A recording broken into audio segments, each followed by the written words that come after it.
Hey everybody, welcome to another little episode of Blitz and Basket. Himself, hey Shane. um, so Kentucky versus Texas. Finals were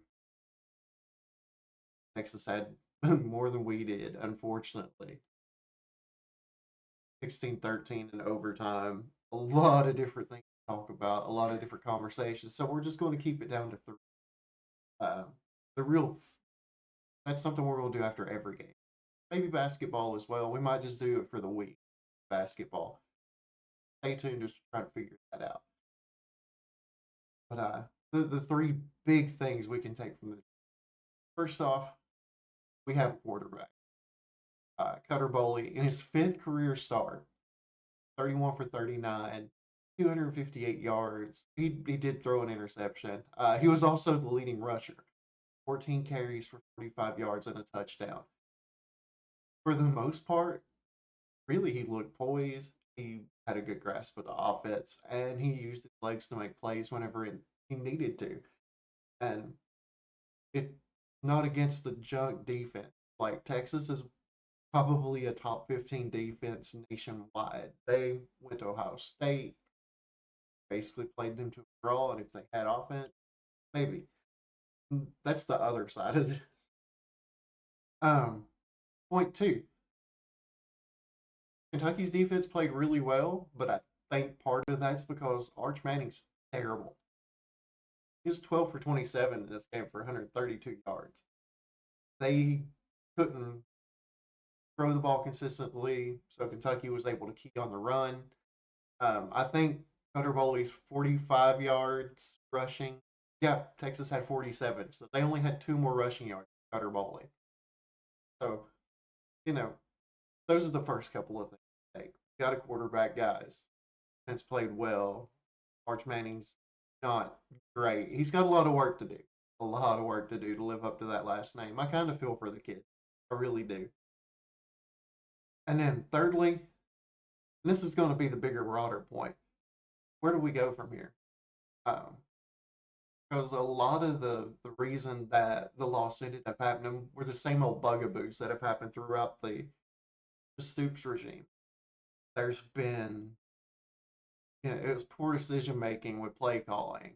The in the first quarter, get down to the 10-yard line. I get you want to be aggressive because it's Texas, but first quarter, you don't create situations where you're chasing points later. I've never liked you getting down there and getting in a point to put points on the board because 3-0 feels a lot better than 0-0 at the end of the first. You know, and then you're not scrapping and scraping to try to create scoring opportunities later, knowing they have a good defense. Anytime you get there, you try to score and you have faith in your defense to keep you on par with that.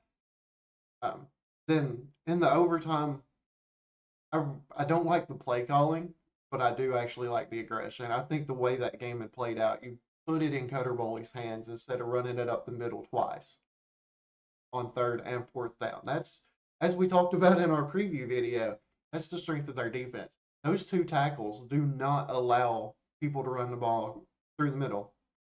And while Kentucky spent a lot of NIL money on that offensive line, it's not the big, nasty road grading offensive line that we're used to. So, based on all this, what do we do? I honestly do think it's time for a change in Lexington. Like I've been a Mark Stoops fan. He's for the he's had a really good 13 years here. Done things with Kentucky football that we didn't think possible. But I do honestly think it's time for us to part ways. Kind of that Calipari situation where it's just good for both parties. He looks. I kind of feel for Mark. He looks kind of beat down. He looks like you just don't want to be here. And while a lot of it's self created with some of the decision making and things, there's just too many of the same old problems. There are things that happen in year one that are continuing to happen in year 13. and that can't happen. Have to. I would think that he would grow as a head coach, and we hired him straight from being a defensive coordinator.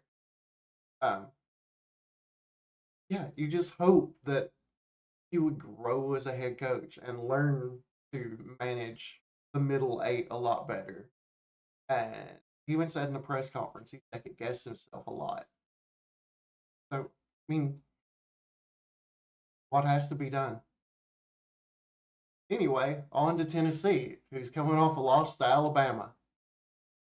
But thank you guys for listening. Let me know in the comments what you guys think.